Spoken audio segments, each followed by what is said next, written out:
පුතේ මම අද උත්සාහ කරන්නේ ඕගොල්ලොත් එක්ක ඔයාලගේ ශිෂ්‍යත්ව ප්‍රශ්න පත්‍රයේ පළවෙනි පත්‍රයට අදාළ ප්‍රශ්න රටා 15ක් ඕගොල්ලොත් එක්ක කතා කරන්න. ඉතින් ඒ පළවෙනි පත්‍රයට අදාළ ප්‍රශ්න රටා 15 ඇතුලේ ඔබට පිළිතුරු දෙනවා. දැන් මම ඔබට එවලා තියෙන නිබන්ධනයේ පිළිතුරු නැහැ. මොකද අපි අද උත්සාහ කරන්නේ මේක ඔබත් එක්ක සාකච්ඡා කරන්න. ඊට පස්සේ ඔබට ඔන්ලයින් පේපර් එකේ ඔබට පුළුවන් වෙනවා තනියම හිතලා උත්තර ලියන්න. ඉතින් පුතේ ඔබට ගිය සතියේ මම යොමු කරා ශිෂ්‍යත්ව ලබා ගන්න ශිෂ්‍යත්ව ලබා දෙන වැඩසටහනේ ප්‍රශ්න පත්‍රය ඔන්ලයින් ප්‍රශ්න පත්‍රය මම අද තෝරාගත්තා. ඒකෙන් පූර්ණ ශිෂ්‍යත්ව ලැබෙන ළමයි 5 දෙනා කවුද? අර්ධ ශිෂ්‍යත්ව ලැබෙන ළමයි 5 දෙනා කවුද කියන එක ඔබට ඉදිරිපත් කරනවා. දැන් මේකෙදි මේ ප්‍රශ්න පත්‍රයේදී මම බලාපොරොත්තු වුණේ එකක් නිවැරදි පිළිතුර, අනික් එක තමයි අඩුම කාලය. එතකොට අඩුම කාලෙකින් නිවැරදිම පිළිතුරු ලියපු 15 දෙනා තමයි මම මෙතෙන් තෝරාගෙන තියෙන්නේ. ඉතින් මේ 15 දෙනාට ඊළඟ මාසේ ශිෂ්‍යත්වය හම්බ වෙනවා. ඊට පස්සේ අලුත් මාසෙට නැවතත් ආය ප්‍රශ්න පත්‍රයක් තියලා තමයි ආය ළමයි තෝරන්නේ. එතකොට හැමෝම මහන්සියලා වැඩ කරොත් පාඩම් කරොත් හැමෝටම මාසයකින් මෙතෙන් එන්න පුළුවන්. අපි බලමුද කවුද පූර්ණ ශිෂ්‍යත්ව ලබාගත් දරුවෝ කියලා. අපි ඒ දරුවන්ට මම පෞද්ගලිකව විස්තර එවනවා. මෙන්න පළවෙනි 5 දෙනා. ඔබට පේනවා මං හිතන්නේ පුතාලා බලන්නකෝ මෙයාලගේ ස්පීඩ් එකත් එක්ක තියෙනවා මෙතන මේ විනාඩි 6යි තප්පර 6 මිලි තප්පර 6කින් ලියලා තියෙන්නේ පළවෙනියා ගත්ත දරුවා කවිෂා ගිම්හානි. ඊළඟට දිනෝත්මා විදුසරි. සමහර විට මේ නම් පොඩි වෙනස්කම් ඇති. මොකද ඒගොල්ලෝ මට දාලා තිබ්බ නම් වල පොඩි ගැටලු තිබ්බා. ඊළඟට තුන්වෙනියා චාන්සදී ලිනායා. හතරවෙනියා ප්‍රභාස්වර. පස්වෙනියා කේෂෝන්. ඉතින් මේ 5 දෙනාට ලබන මාසේ සම්පූර්ණ නොමිලේ සම්බන්ධ වෙන්න පුළුවන් පූර්ණ ශිෂ්‍යත්වයක් හම්බ වෙනවා. මම මේ ගොල්ලන්ට පෞද්ගලිකව වෙනම අදාළ ශිෂ්‍යත්වය ලැබෙන බවට පණිවිඩය වෙනවා. ඊළඟට මෙන්න අර්ධ ශිෂ්‍යත්ව හිමි කරගත්ත ඉතුරු දරුවෝ 10 දෙනා. ඒ බාන ඒගොල්ලෝ මේ තප්පර ගානකින් මිනිත්තු ගානකින් තමයි තමන්ගේ කාලය වෙනස් වෙලා තියෙන්නේ. බලන්න නිවැරදි පිළිතුරු වගේම අඩුම කාලයක් භාවිතා කරලා තියෙනවා. දැන් හැබැයි දැන් මේව කරනකොට දැන් සමහර ළමයින්ට හිතෙන්න පුළුවන් සර් මම හරියට ලිව්වා මේක සමහරට අම්මලත් එක්ක එකතු වෙලා ලියලා තමයි සර් මෙහෙම ඉක්මනට හරි. ඒක ගැන මම මොකුත් කියන්නේ නැහැ. ඔබ අවංකවම කරා නම් ඒකේ ප්‍රතිඵලය ඔබට. මොකද මම අවංකවම තේරුවා මට ආපු ලිස්ට් එකේ ඇනලයිස් කරලා බලලා මුලින්ම ආපු ටික හැබැයි මම චූටි අසාධාරණයක් කරා එක දරුවෙකුට. ඒ තමයි අපේ ගෙදර ඉන්න දරුවට. එයාට පොඩි අසාධාරණයක් වුණා. මොකද එයාගේ නම මම අයින් කරා. එයාගේ නම තිබ්බ මුල හරියේ. නමුත් එයාගේ නමත් අයින් කළා තමයි මම තව ළමයි ටිකක් තේරුවේ. ඉතින් ඒක නිසා හැම දරුවෙකුටම ඊළඟ දවස වෙනකොට තව මහන්සි වුණොත් ඔබට පුළුවන් වෙයි මේක වඩා තව සාර්ථක කරගන්න. හරි? මේ ඉන්නේ ඉතුරු 10 දෙනා. මේ 10 දෙනාටත් මම අර්ධ ශිෂ්‍යත්ව දෙනවා. මේගොල්ලන්ටත් මම වෙනම කෙටි පණිවිඩයක් එවනවා. ඒගොල්ලොන්ගේ අදාළ ජයග්‍රහණය සහ අදාළ ශිෂ්‍යත්වයේ සම්බන්ධයෙන් කතා කරනවා. ඉතින් එහෙනම් අපි මේ හැමෝටම සුබ පතමු. මේගොල්ලෝ තමන්ගේ මහන්සියෙන් වැඩ කරලා පාඩම් කරලා අපිට රිසල්ට් පෙන්වනවා කියලා. ඉතින් එහෙමනම් පුතේ අපි අද අපේ වැඩසටහන ආරම්භ කරමු. මේ වැඩසටහන ආරම්භ කරන්න කලින් මම පුතාලත් එක්ක චුට්ටක් කතා කරනවා. ඒ තමයි පුතේ ශිෂ්‍යත්ව විභාගයේ කියද්දි මේ ශිෂ්‍යත්ව විභාගයේ ඇතුලේ මම කතා කරන්නේ ගණිතේ මේ ශිෂ්‍යත්ව විභාගයේ ඇතුලේ ගණිතය කියන කොටස තමයි මම කතා කරන්නේ. හැබැයි ඇත්තටම මේ ශිෂ්‍යත්ව විභාගයේ ඇතුලේ ගණිතය කියන කොටස වැඩිපුරම තියෙන්නේ දෙක පත්‍රේ. හරිද? අපිට දැන් තියෙන මේ 1 සහ 2 පත්‍ර දෙකේ මෙන්න මෙයාගේ තමයි ගණිතයේ කොටස වැඩි. ඒ කියන්නේ ගණිතය කියන්නේ අපි හදන ගණන් ටික. නේද? අපි කල්පනා කරලා ලියන ගණන් ටික. ඒවා ගොඩක් තියෙන්නේ දෙක පත්‍රේ. හැබැයි මේ එක පත්‍රය ඇතුළට එනවා ගණිතය ටිකක්. හැබැයි අර වගේ ගණිතය නෙමෙයි. මෙතන තියෙන ගණිතයට ඔබ ඉගෙන ගන්න විභව්‍යතා මාන කියලා. අපි මේ බර වචනයට යන්නේ නැතුව හිතුවොත් පුතේ මෙතන එන ගණිතය ඇතුලේ තියෙන්නේ නොයෙකුත් රටා ටිකක්. එක එක රූප සතහන්. ඊට පස්සේ එක එක සම්බන්ධතා. මෙන්න මේ සම්බන්ධතා රූප සතහන් මේවත් එක්ක අපි තර්කානුකූලව උත්තර වලට යන්න ඕන. ඉතින් මේක ඇතුලේ තියෙන රටා අවුරුද්දෙන් අවුරුද්ද වෙනස් කරනවා. සමහරට අවුරුදු 2-3කට සැරයක් වෙනස් කරනවා. සමහර විට අපි නොහිතන විදිහේ සම්බන්ධතා මේක තුලින් අපි දකින්න ඕන. ඉතින් ඔන්න අද මම ඔබට ගෙනාවු ප්‍රශ්න 15 ඇතුලේ මම උත්සාහ කරන්නේ මෙන්න මේ එක පත්‍රයට අදාළ එහෙම නැත්නම් ඔබේ තර්කන බුද්ධිය වැඩියෙන් එකතු කරන්න ඕන. ඔබ යම් රටාවක් තේරුම් ගන්න ඕන. නේ? එහෙම නැත්නම් අපි කියන අර විභව්‍යතා මාන ගැටලු වැඩිපුර හිතන්න ඕන තැන් ටිකක් ගැන ඔබත් එක්ක කතා කරා. හරි? රයිට්. එහෙමනම් පුතේ ඔන්න මම ඔබට යමක් ඉස්සෙල්ලා කියලා දෙනවා. ඔබ ඔය පේපර් එකේ මොකුත් ලියන්න එපා. මොනවත් ගණන් හදන්න එපා. හරිද? ඔබට තමයි හදන්න මම දෙන්නේ. නමුත් අපි පොඩි විෂය කර්මයක් කතා කරලා මේ විෂය කර්මත් එක්ක තමයි ඊළඟට ඔබට ඒ ගණන් හදන්න දෙන්නේ. එතකොට බලන්න මම ඔබට යොමු කරලා තියෙන පළවෙනි ප්‍රශ්නේ දිහා හොඳින් බලුවොත්. පුතේ ඔබට යොමු කරලා තියෙන මේ පළවෙනි ප්‍රශ්නේ බලන්නකෝ. මාසයක් සම්බන්ධයෙන් නේ මාස සම්බන්ධයෙන් ගානක්. රයිට් මට මැසේජ් කරනවා ගොඩක් දරු සර් අපි හදන්නද කියලා. රයිට් කමක් නැහැ මම විනාඩියක් දෙන්නම්.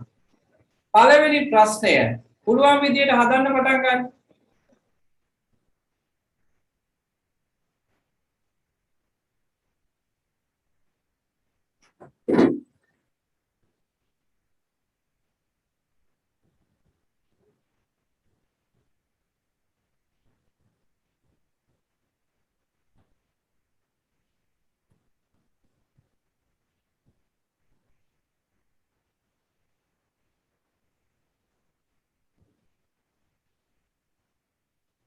හරි. දැන්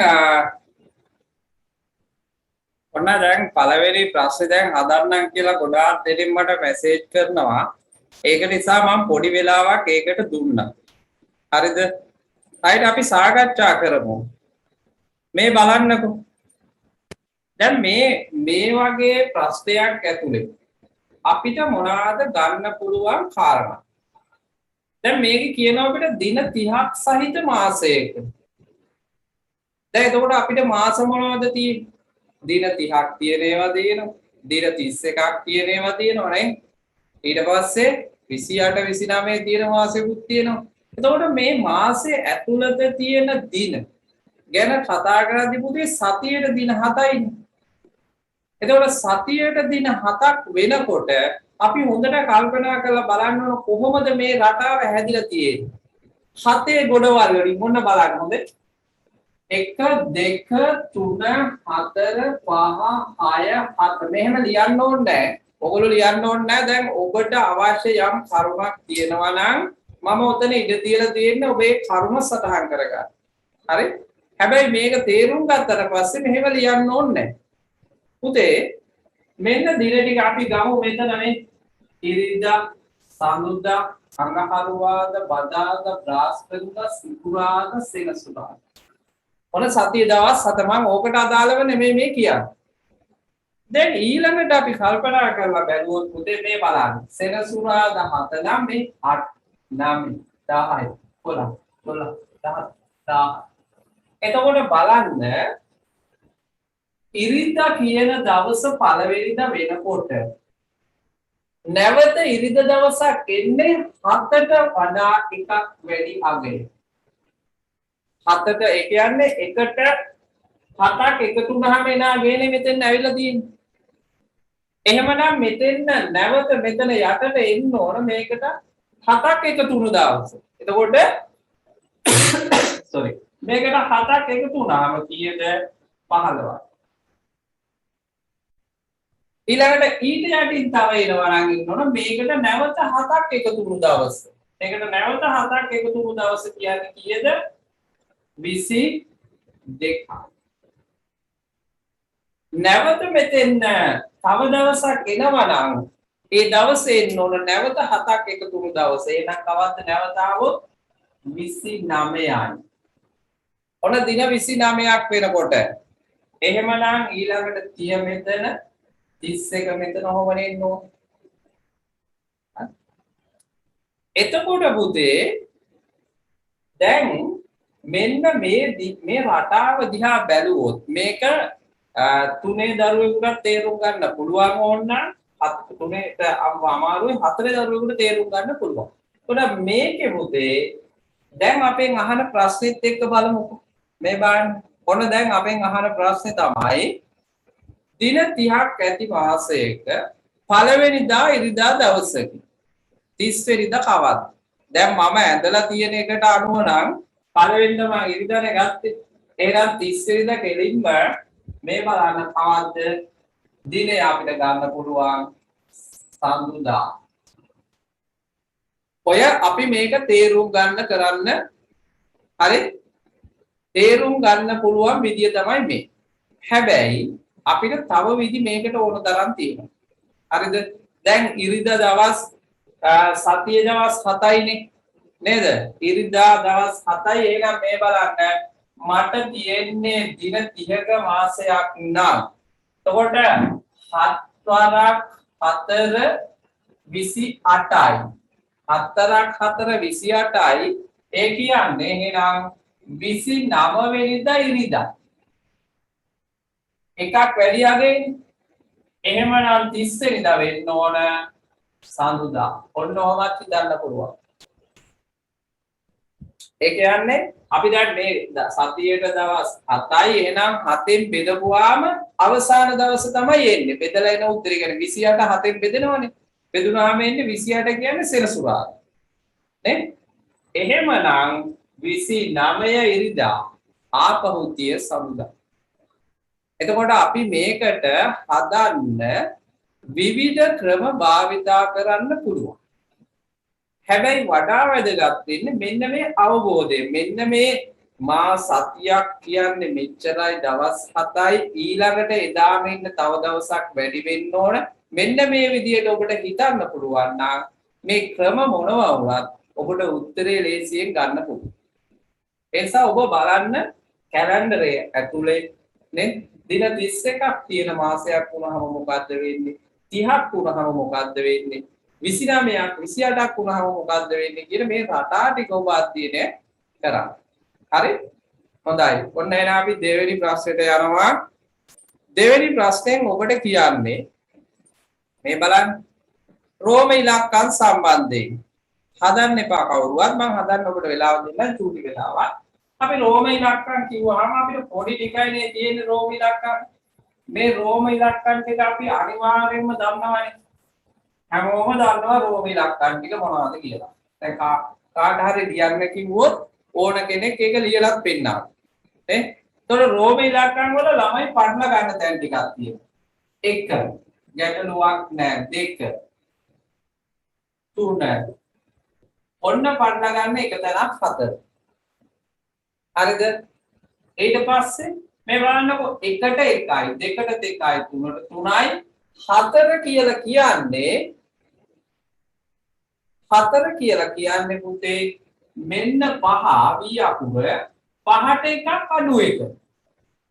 එතකොට 6 කියන එක හැදෙන්නේ 5ට එකක් වැඩි එක. එතකොට බාන ප්‍රධාන තැන් මේ 1 5 මේවා සාමාන්‍යයෙන් එතකොට මේ පැත්තට මෙන්න ඊළඟට 7 වෙනකොට 2යි 8 වෙනකොට 3යි එතකොට බලන්න 5ට 2ක් 7යි 5ට 3ක් 8යි ඔන්න ආය අපිට වැදගත් තැනක් 10යි 10ට එකක් අඩු අගය 9යි 10ට එකක් වැඩි අගය 11යි දැන් ආය පුළුවන් අපිට මේ 12යි ඔන්න 13යි ඊළඟට 14ට මේ බලන්න 10යි 4යි 4නේ ලියන විදිය 4යි 15යි 16යි 17යි 18යි ඔන්න 10 ඒවා දෙකක් ලිව්වහම 20යි එහෙමනම් ඒකට එකක් අඩු අගය 19යි දැන් ඔච්චර ලොකුවට නෑනේ ඔයිටත් වඩා පොඩි ඒවා ටිකක් තමයි තියෙන්නේ right දැන් ඔන්න දෙවෙනි ප්‍රශ්නෙට උත්තරේ ලියන්න දැන් දෙවෙනි ප්‍රශ්නෙට උත්තරේ ඩක් ගන්න ලියන්න දෙවෙනි ප්‍රශ්නෙට උත්තරේ ඉක්මනට ලියමු ඒකට නම් ගොඩක් වෙලා දෙන්න බෑ ඉතාලම චූටි වෙලාවයි දෙන්න පුළුවන්නේ දැන් මෙතන පුතේ ඔබ උත්තර ලියනකොට සැලකිලිමත් වෙන්න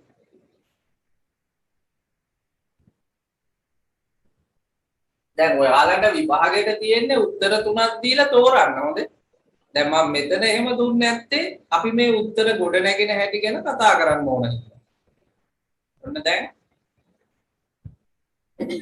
තියෙනවා මේ ටික ආරෝහණ පිළිවෙලට හදන්න ඔය දීලා තියෙන ටික ආරෝහණ පිළිවෙලට හදන්න එතකොට අපි බලන්නකෝ ඔය ටික ආරෝහණ පිළිවෙලට හදද්දී අර රෝම ඉලක්කම් ගැන සැලකිලිමත් වෙන්න ඕන.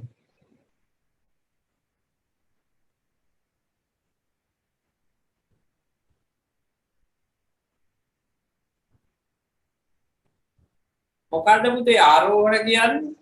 උඩාම එකේ ඉඳලා වැඩි එකට. එතකොට මොකද්ද අවරෝහණ කියන්නේ?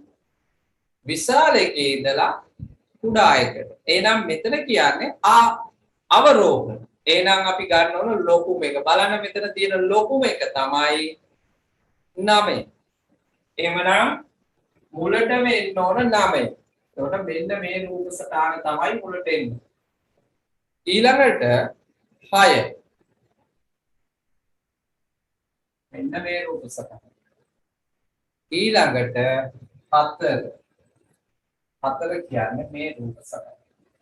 අවසානයට 2 මේ රූප සටහන. ඔන්න බලන්න. ඕගොල්ලෝ දැන් හරියට පිළිතුර ගත්තද කියලා. දැන් මේකේ පුතේ ඔයාලට මේ වගේ රූප සටහන් ඇදලා දීපු උත්තර තුනක් තියෙනවා. දැන් ඒ වගේ ඒවා තියෙනවා දැන් ඔන්ලයින් පේපර් එකේ හොඳේ. එතකොට ඔබට මේ අදාළ උත්තර තුනෙන් එකක් තෝරලා නිවැරදි උත්තරය මොකක්ද කියලා තෝරන්න තමයි ඒකේ තියෙන්නේ. දැන් මේකෙදි මම උත්සාහ කරන්නේ අපි ඒක ලියලා, අපි ඒක ඇඳලා, අපි ඒක සටහන් කරගෙන අපේ දැනුම වැඩි කරගන්න. හරි? මෙතනදී රෝම ඉලක්කම් විතරක් නෙමෙයි පුතේ මේ දීලා තියෙන සංකේත ගැන සැලකිලිමත් වෙන්න ඕන. දැන් විභාගයට දෙන උත්තරවල සමහර විට මේ සංකේත මාරු කරලා දෙනවා. එහෙම වුණොත් මේක අපිට සංකීර්ණ වෙනවා. අපි සැලකිලිමත් වෙන්න ඕන. ඊළඟට ඔන්න තුන්වෙනි විදියට මම තුන්වෙනි රටාව විදියට උදාහරණට හඳුන්වා දෙන්නේ මම මේක මීට කලින් දවසක් ඔයගොල්ලොත් එක්ක කතා කරපු එක මේ ත්‍රිකෝණ සංඛ්‍යාව ගැන කියන එක. ත්‍රිකෝණ ගානක් තියෙනවා කීයක් තියෙනවද කියලා හොයන්නේ. ඔන්න මම වෙන උදාහරණයක් ඔබත් එක්ක කතා කරනවා. ඊට පස්සේ මම ඔබට ගාන හදන්න දෙනවා. ඔන්න දැන් මේ රූප සටහනේ තියෙන ත්‍රිකෝණ ගාන කීයද කියලා කවුරු හරි ඔබෙන් ප්‍රශ්නයක් අහනවා කියලා හිතා. අපි මොකද කරන්නේ? ගණන් කරනවා නේ? හැබැයි ගණන් කරන්න ගියොත් අපි අමාරුවේ වැටෙනවා. ඒ නිසා මම ක්‍රමයක් කියලා දෙනවා මේ 1 2 3 කියලා දාගන්න. දාගෙන ඉවරලා එකතු කරන්න මේක. මේ ටික එකතු කරපුවා උත්තරය 6යි. එහෙනම් මෙතන තියෙනවා ත්‍රිකෝණ 6ක්. එතකොට කොහොමද මේ ත්‍රිකෝණ 6 එන්නේ? ඔන්න බලන්න. 1යි 2යි 3යි. එතකොට පැහැදිලිව ත්‍රිකෝණ 3යි. ලොකු ත්‍රිකෝණයයි 4යි. මෙන්න මේ ත්‍රිකෝණයයි 5යි. මෙන්න මේ ත්‍රිකෝණයයි 6යි. එතකොට අපි ගන්න ක්‍රමය තමයි මේ ටික හරහට එකතු කරලා ගන්න. ඔන්න දැන් ඔබට ප්‍රශ්නයක් දීලා තියෙනවා. ඔබේ ප්‍රශ්නෙට උත්තරේ ගන්න. දැන් ඔබට ප්‍රශ්නයක් දීලා තියෙනවා. බලන්න. ඒ ප්‍රශ්නෙට උත්තරේ ගන්න බලන්න. තුන්වෙනි ප්‍රශ්නෙට උත්තරේ ගන්න. තුන්වෙනි ප්‍රශ්නය ඉක්මනට උත්තරේ ගන්න. ඒ උත්තරේ ගන්නකොට උත්තරේ ආපු විදියත් බලන්න.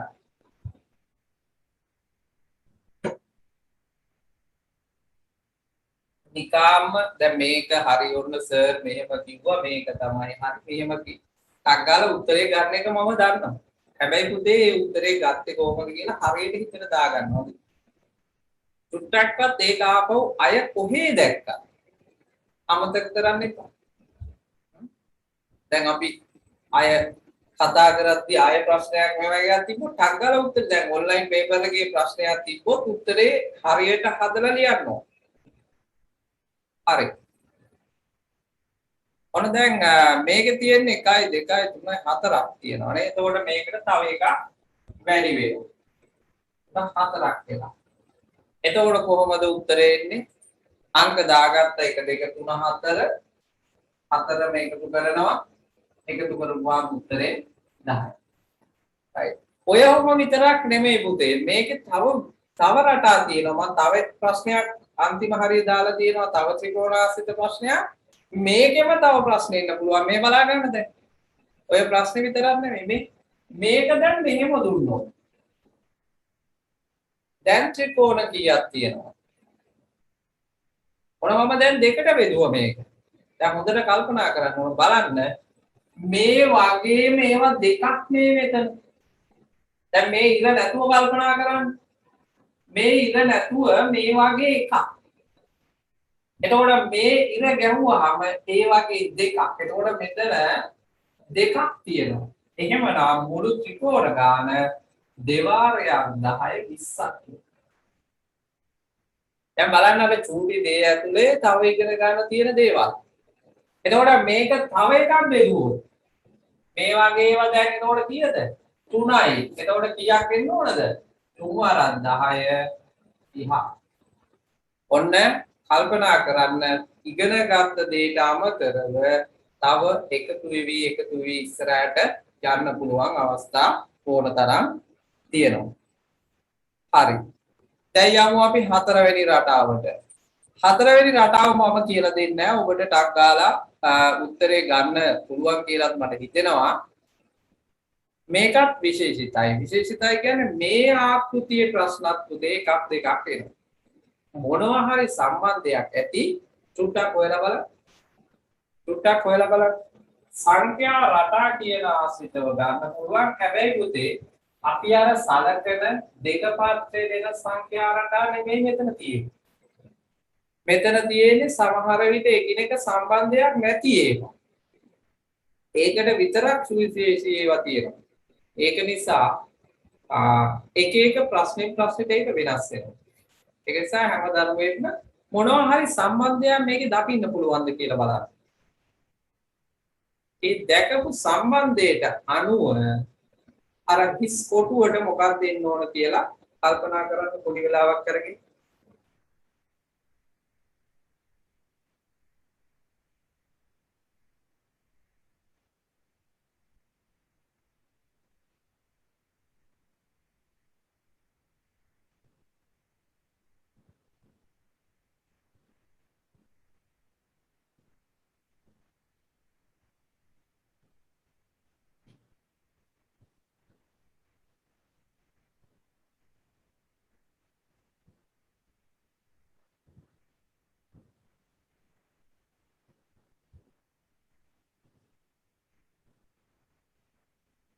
හරි ඔන්න උත්තර ඉවරයි කියලා පණිවිඩ ගොඩක් ඇවිල්ලා තියෙනවා.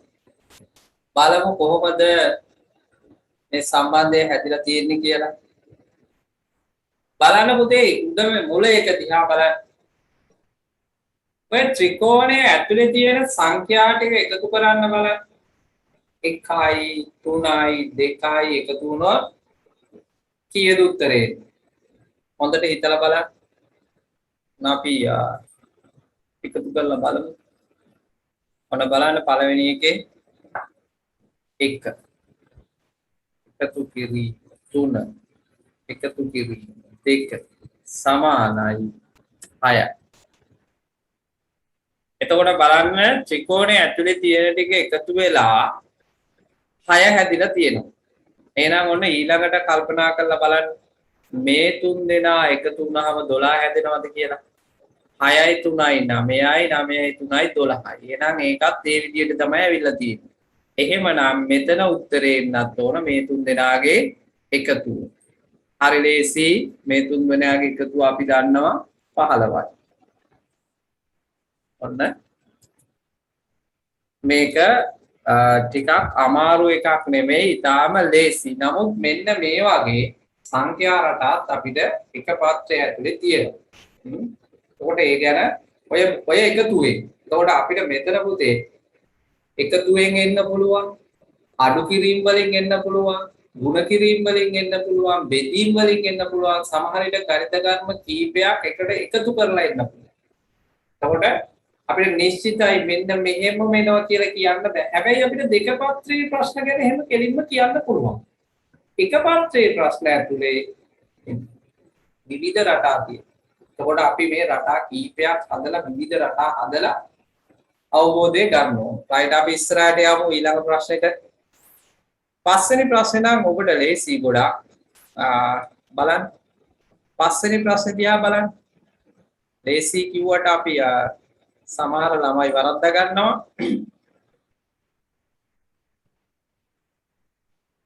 ගොඩක් වෙලාවට මේ පරණ සිලබස් එකේ තිබ්බා මේකේ නම්.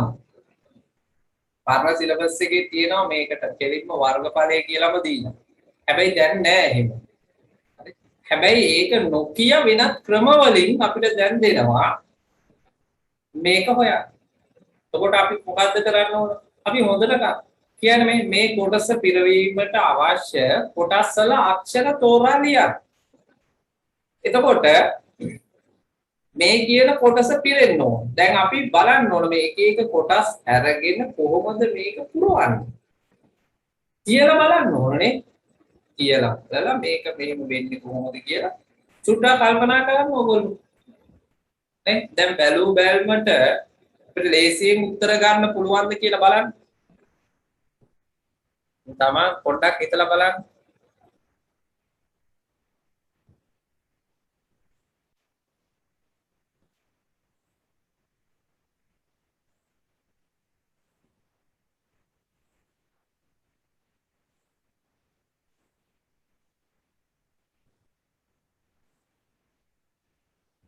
ළඟ දැන් මොන ටිකද මේකට හරියන්නේ කියලා. දැන් බැලූ බැල්මට මේ කොටස පිරෙන්න අවශ්‍ය ප්‍රමාණය ගැන අපිට මිනුමකට ගන්න පුළුවන්.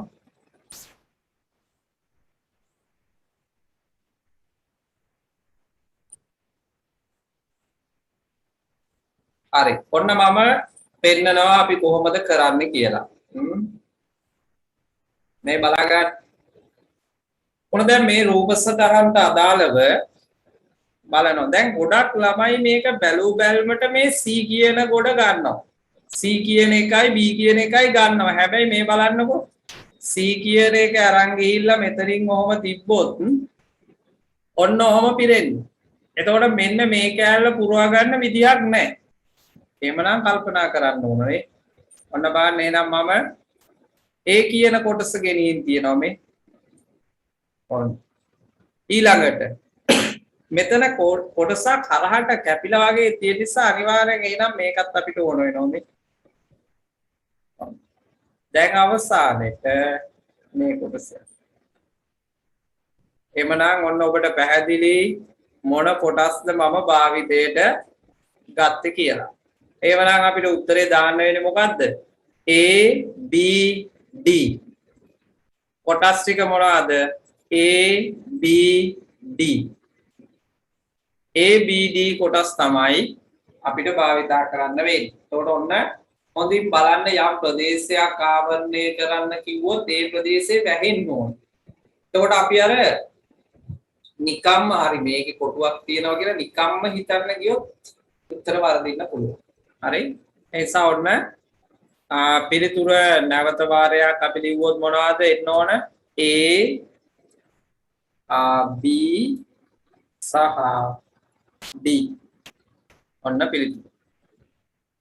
හරි ඊළඟ ප්‍රශ්නය 6 වෙනි ප්‍රශ්නෙට යමු අපි. ඒක ලේසි ප්‍රශ්නයක්. බලන්න මේ 6 වෙනි ප්‍රශ්නය මේ වගේ ප්‍රශ්නත් ඔබට විභාග ප්‍රශ්න පත්‍රය ඇතුලේ රටාවක් විදියට එනවා.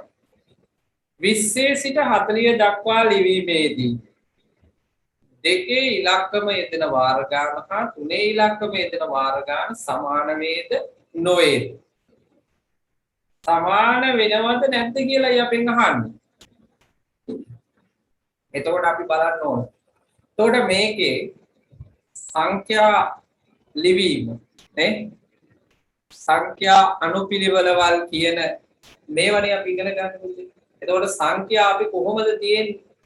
බිඳුවේ ඉඳන් 9 දක්වා එක සිස්ටම් එකක්. එතන ඉලක්කම් 10යි. ඊට පස්සේ 10 ඉඳන් 19 දක්වා තව සිස්ටම් එකක්. ඒක තව විදිහක්. 20 ඉඳන් 29 දක්වා තව විදියක්. ඔන්න මම දැන් 20 ඉඳන් 29ට පෙන්නනවා මේ 20 21 22 23 25 26 27 28 29 මේව ලියලියා ඉන්න ඕනේ නැහැ. හරි මේක තේරුම් ගත්තට පස්සේ අපිට නිකම්ම හිතා ගන්න පුළුවන්. මේ බලන්නකො මෙතන 1 2 3 4 5 6 7 8 9යි 10යි. එහෙනම් එක කාණ්ඩයක 10ක් තියෙනවා. එහෙමනම් ඔන්න 20 ඉඳන් 29 දක්වා ලියනකොට දැන් අපෙන් අහන්නේ 20 ඉඳලා 40 දක්වානේ. ඔකනේ අපෙන් අහන්නේ 20 ඉඳන් 40 දක්වා. මේකේ ලියනකොට පුතේ මේකේ ලියනකොට දෙකේ ඉලක්කම පැහැදිලිව 10ක් තියෙනවා. හැබැයි ඊට අමතරව එකක් තව තියෙනවා. ඔන්න මේ ටික ඇතුලේ දෙකේ ඉලක්කම් තියෙනවා කීයක්ද? 11. හැබැයි 30 ඉඳලා 40 දක්වා ලියනවායි කියන්නේ දැන් 40 දක්වා 40 කියන එක ඇතුලේ අපිට ඕන මොකුත් නැහැ. දැන් මෙතනින් ඉඳන් මෙතෙන්ට ලියද්දිත් ඔන්න ඔබ කල්පනා කරන්න දැන් තුනේ ඒවා තියෙනවා 10ක් අනිවාර්යෙන්ම ඊට අමතරව 33 කියන තැන තව තුනේ එකක් තියෙනවා. එතකොට කීයද? එතනත් 11යි. හැබැයි මෙතන තුනේ එකක් තියෙනවා. එහෙනම් තව එකක් මෙයාට එකතු වෙනවා. මෙතන 32 කියනකොට මෙතන දෙකේ එකක් තියෙනවා. තව එකක් මෙයාට එකතු වෙනවා. මෙතන 12යි මෙතන 12. එහෙනම් මොකද්ද ත්‍රිශේල උත්තරය? සමානයි නේද? සමානයි. එතකොට බලන්න මෙතන ඉඳන් මෙතෙන්ද ලියවෙද්දී දෙකේ වයි 11ක් තියෙනවා. හැබැයි මේ ගොඩ ඇතුලේ දෙකේ එකක් තියෙනවා. එතකොට ඔක්කොම ටික 12ක් එනවා. මෙතන ඉඳන් මෙතෙන්ද ලියවෙද්දී තුනේ ගොඩවල් 12ක් තියෙනවා. 11ක් තියෙනවා. හැබැයි මේ ගොඩ ඇතුලේ තුනේ එකක් තියෙනවා. එතකොට ඒකයි 12යි. එහෙනම් ඔන්න අපි පුතේ කල්පනා කරන මේ පරාසය මේ ප්‍රමාණය ඇතුලේ තියෙන එක දැන් ඕගොල්ලන්ට මතක නම් 10ක් තියෙනවා ඊට අමතරව එකක් තියෙනවා. එතකොට අපි ටක් ගාලා හිතන්න මේ පාඩම 50 ඉඳන් 59ට ලියනකොට පහේව 10ක් තියෙනවා 55 තව එකක් තියෙනවා. එහෙනම් මේකේ තියෙන්නේ කීයද? 11යි. එහෙමනම් ඔන්න මම දැන් කියන්නේ නෑ මේක කටපාඩම් කරගන්න කියලා.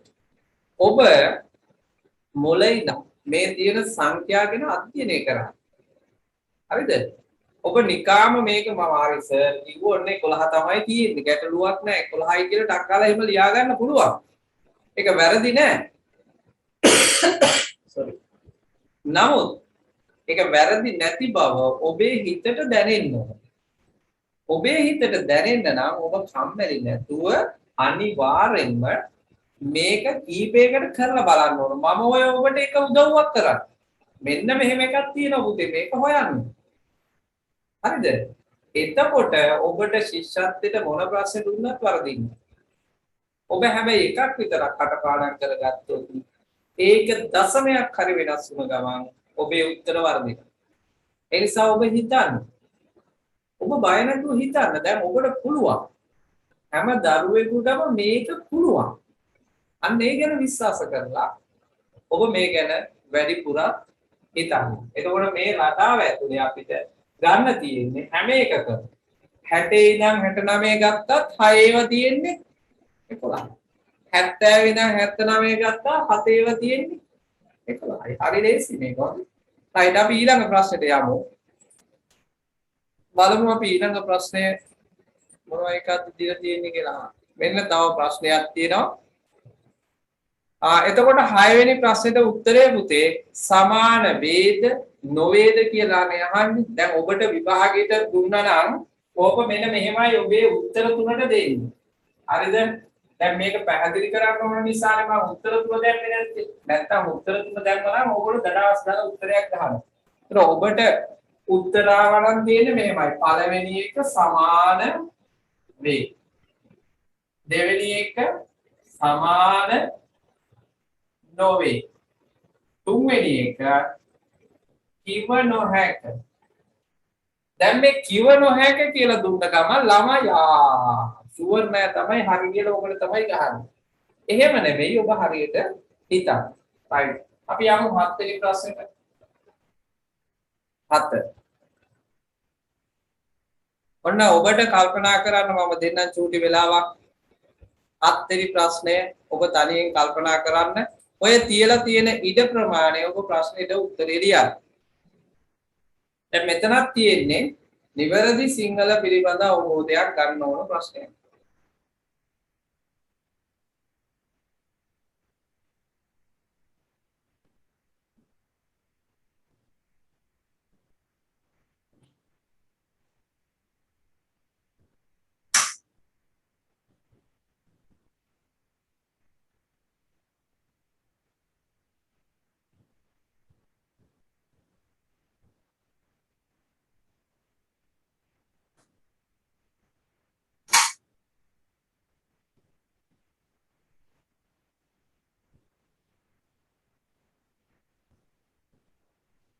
හරි. ඔන්න දැන් මට මැසේජ් කරනවා අපි හැදුවා කියලා.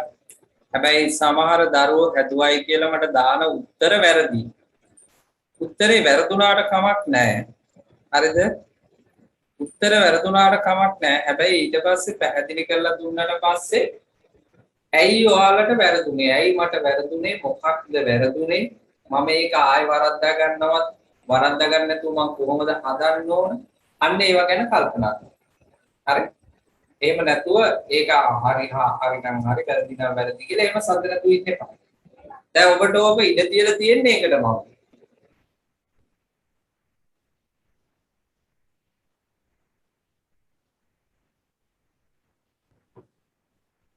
හරි බලමුකෝ. ඔන්න බලන්න පුතේ මේ ප්‍රශ්නේ. මලු තුනක රතු සහ කහ බෝල අඩංගු කර ඇතොම බෝල දාපු මලු තුනක් තියෙනවා. එක් මල්ලේ බෝල 47 48 49ක් ඇතුළත් කරලා තියෙනවලු. ඔන්න මලු තුනේ තියෙන ප්‍රමාණය තමයි මේ තියෙන්නේ. 47 48 49. ඊළඟට කියනවා මොකක්ද?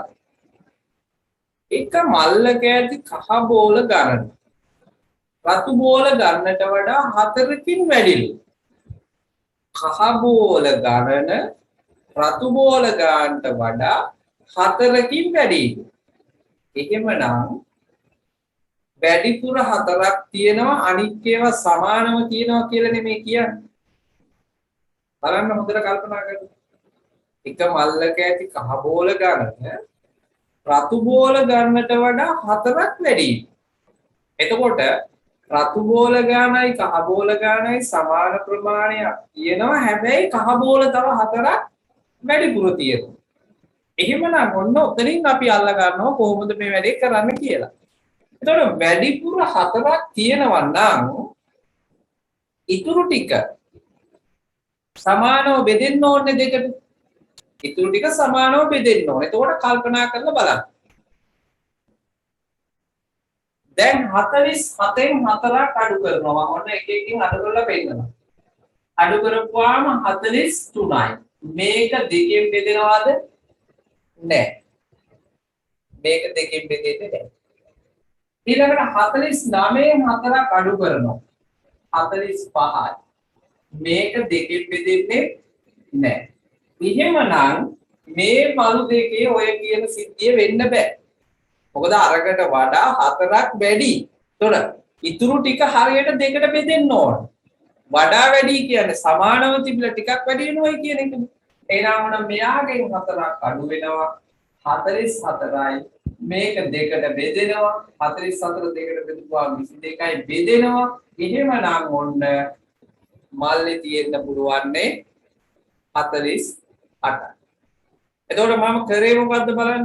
මම කරේ අර වැඩිපුර තියනවා කිව්ව ප්‍රමාණය. හරිද? වැඩිපුර තියනවායි කිව්ව ප්‍රමාණය අඩු කරලා බලන්න. අඩු කරලා එන උත්තරය දෙකට බෙදන්න පුළුවන්ද කියලා බලන්න. අඩු කරලා එන උත්තරය දෙකට බෙදන්න පුළුවන්ද කියලා බලන්න. ඕන බලන්න අපි වෙන ගානක් බලමු. ඔය ගාන ඔහොම තියලා අපි වෙන එකක් බලමු. මේ බලන්න. හරි?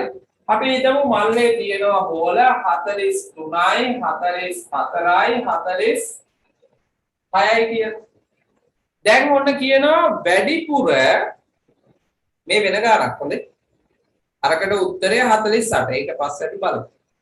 දැන් මම කියනවා මේකේ තියෙනවලු වැඩිපුර බෝල 3ක්. වැඩිපුර කහ බෝල 3ක් තියෙන මල්ල තෝරන්න කියනවා. දැන් වැඩිපුර කහ බෝල 3ක් තියෙන මල්ල තෝරන්න කිව්වම අපි කරන්න ඕනේ අර වැඩිපුර තියෙන ටික අඩු කරලා බලන්නේ. මේකේ 3ක් අඩු කරන්න. එතකොට 40යි. දැන් මේකේ 3ක් අඩු කරපුවාම 41යි. මේකේ 3ක් අඩු කරා 43යි. දැන් ඉතුරු ටික සමාන වෙන්නේ නැහැ දෙපැත්තේ. වැඩිපුර තියෙනවා නම් ඉතුරු ටික සමාන වෙන්න ඕනේ. එහෙනම් මෙයා විතරයි දෙකට බෙදෙන්නේ. එහෙනම් ඒකේ තියෙන්න ඕන ප්‍රමාණය කීයද? 43යි. අර වැඩිපුර තියෙන අඩු කරලා ඉතුරු එක සමාන කොටස් වලට බෙදෙන්න ඕන. නෝදින් කල්පනා කරලා බලන්න මේක අර නිකන් පොඩි තර්කානුකූල ගතියක් තියෙනවා. නේ? ක්‍රමයක් තියෙනවා. ඕනනම් කටපාඩම් කරන්නත් පුළුවන්. නමුත් කටපාඩම් කරන්න යන්න එපා. මේ කියපු දේ නැවත තේරුම් ගන්න. වැඩිපුර තියෙන ටික අඩු කරන්න. ඉතුරු ටික සමානව තියෙන්න ඕන නිසා දෙකෙන් බෙදෙන්න ඕන. දෙකෙන් බෙදෙන එක තමයි එහෙනම් උත්තරේට එන්නේ. ඒ අනුව අපේ මේ ප්‍රශ්නෙට අදාළ උත්තරේ වෙන්නේ මොකද්ද? අපේ ප්‍රශ්නෙට අදාළ උත්තරේ වෙන්නේ 48. ඊළඟට මෙන්න 8 වෙනි ගාන බලන්න. 8 වෙනි ගාන සමචතුරස්‍ර තහඩුවේ වටේ දිග සමචතුරස්‍ර තහඩුව කියන්නේ ලොකු එක. හොඳේ. වටේ දිග සෙන්ටිමීටර් 36යි. වටේම දිග සෙන්ටිමීටර් 36යි. අඳුරු කරපු කොටස කපල ඉවත් කරලාලු. එහෙනම් ඉතුරු කොටසේ වටේ දිග අහනවා. ඔන්න චුට්ටක් හොඳට හිතලා බලන්න. චුට්ටක් හොඳට හිතලා බැලුවොත් ප්‍රශ්නේ උත්තරේ දෙකම දීලා තියෙනවා සර්.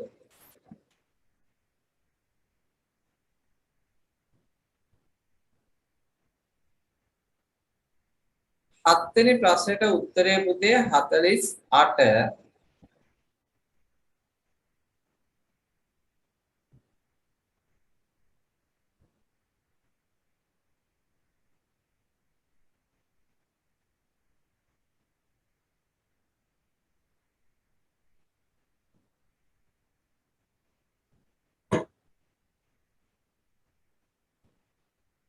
දැන් මෙතන ඉන්නවා 4 වසරේ චූටි දරුවෝත් ඉන්නවා.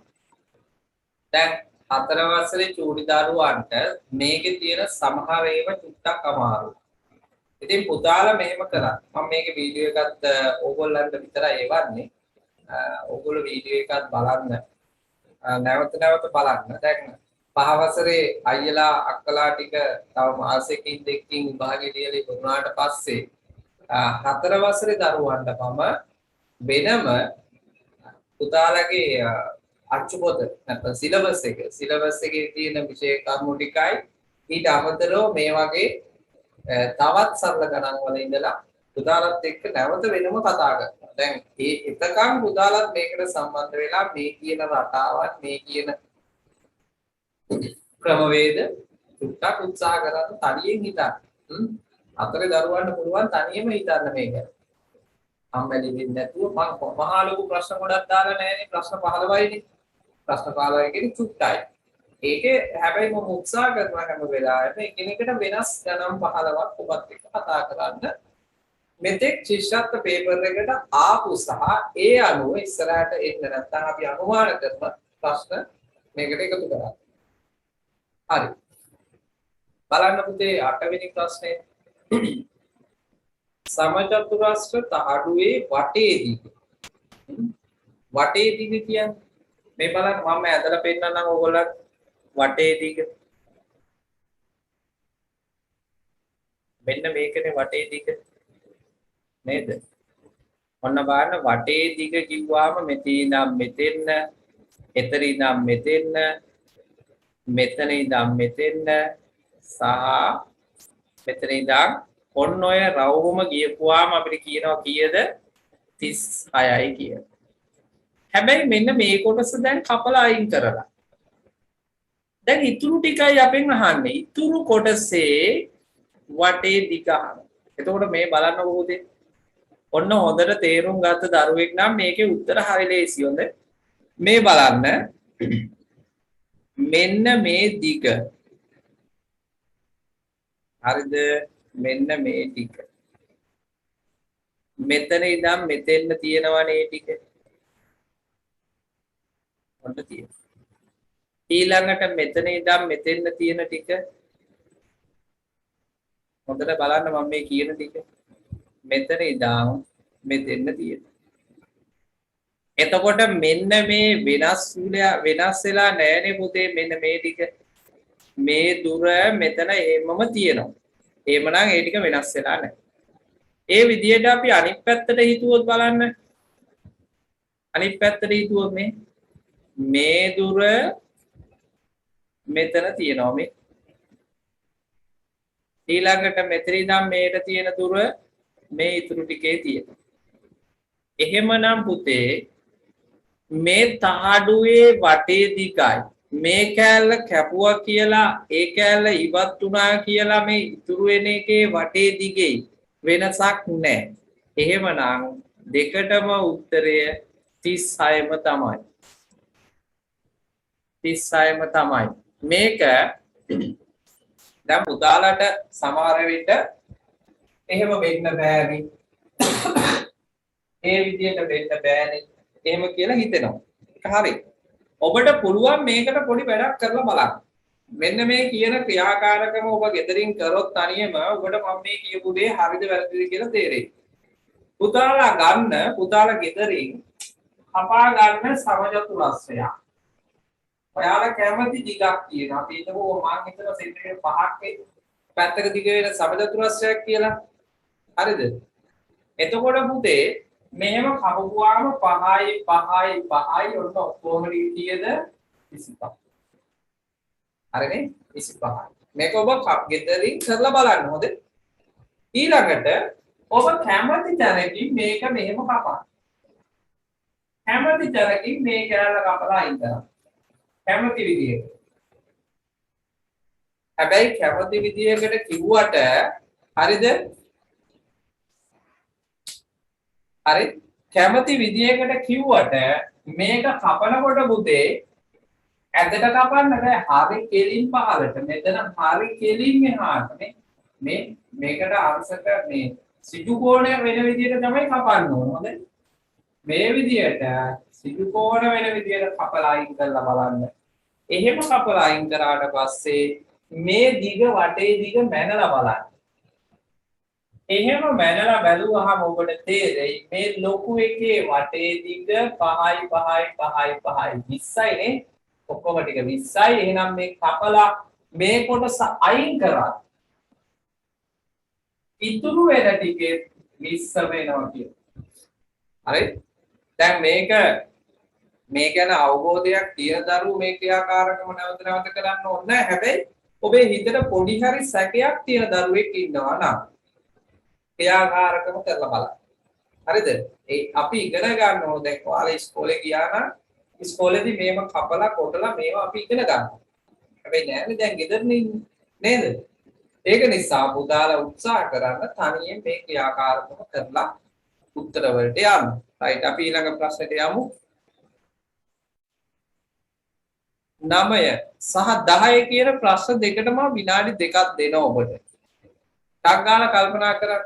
මේ ප්‍රශ්න දෙකම ඔබට ලේසි ප්‍රශ්න රටා දෙකක් තියෙන්නේ.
හරි.